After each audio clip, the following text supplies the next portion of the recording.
Halo teman-teman Edukaso, di sini saya akan menjelaskan caranya untuk mengekspor project ke berbagai macam format. Jadi misalnya kalian sudah selesai di project kalian, di sini saya ada project e-course ya. Di sini ada gambar, video juga ada. Dan kita mau ekspor ya. Klik di sini ya, klik di icon download ini. Kemudian nanti akan muncul pilihan lagi kita mau ekspor ke format apa. Di sini ada pilihannya mulai dari PDF sampai JSON. Nah, di sini kita bisa pilih PDF misalnya, ini biarin aja kayak gini. Kemudian kalau mau dihilangin watermark Edukaso-nya tinggal diancentang dan pilih export project. Nah, kita lihat hasilnya. Nah, nanti akan jadi seperti ini. Untuk gambarnya pun itu bakal masuk ya, kayak gini. Ada gambarnya juga dan penjelasannya lengkap sesuai yang kita buat di dalam kurikulum builder ini. Nanti akan jadi seperti ini. Dan untuk semua formatnya kurang lebih sama juga seperti ini, kecuali misalnya kalian download yang format ebook. Karena kalau ebook di sini saya ada contoh, kita filter ebook ya. Misal yang ini 100% diterima interview kerja, kita download ke PDF, itu akan berbeda formatnya. Nah, kalau ebook bakal jadi seperti ini. Susunannya udah saya sesuaikan untuk ebook. Jadi beda ya. Untuk project-project yang lain itu kalau di download seperti ini, tapi kalau untuk ebook bakal menjadi format ebook otomatis seperti ini. Kemudian di sini ada kita bisa ekspor ke HTML, terus ada Microsoft Word, PowerPoint juga bisa, kemudian ada JSON. Kemudian ekspor project. Nah, kita save ya.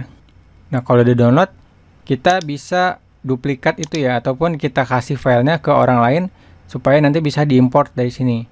Misal di sini kita create project, kita pilih import project, nanti tinggal di-upload aja file JSON yang tadi udah kita download. Di sini saya coba masukkan ya. Nah, nanti akan ada infonya nih, judulnya apa, terus modulnya berapa, lessonnya berapa. Kita klik import project. Nanti akan masuk seperti ini, yang paling baru tadi. Nah, nanti akan masuk ke default mode, karena kita nggak pilih dari sini ya, kita kan langsung import, makanya di sini keterangannya adalah default mode. Nah, kemudian misalnya kita mau ekspor ya ke file zip. Misalnya kalian bikin e-course nih ya, kita ekspor. Nanti hasilnya ini udah berhasil download.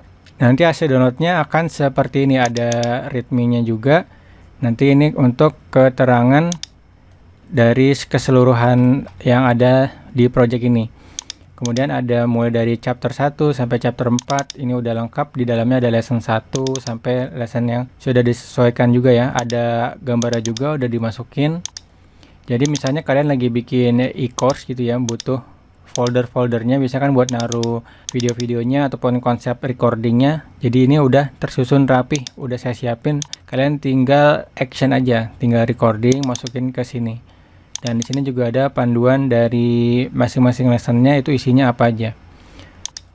Kemudian di sini ada lagi, kita coba download ke format HTML ya. Kita ekspor dan ini bisa langsung dibuka. Nah, nanti tampilannya seperti ini juga. Ini bisa langsung kalian upload file HTML-nya ke hosting kalian. Nanti bisa langsung tayang untuk file HTML-nya secara online. Seperti ini juga tampilannya. Dan misal kalian cuma pengen butuh semua data teksnya ini, tinggal klik aja export project dan klik yang ini copy content, nanti semuanya akan tercopy ke clipboard ya. Nanti tinggal dipaste aja. Misal di sini saya buka Notepad, tinggal di Ctrl V, nanti semua kontennya bakal masuk seperti ini lengkap. Susunannya juga udah rapi seperti ini. Oke, itu dia caranya untuk export project ke berbagai macam format file. Cukup sekian video kali ini. Sampai jumpa di video selanjutnya.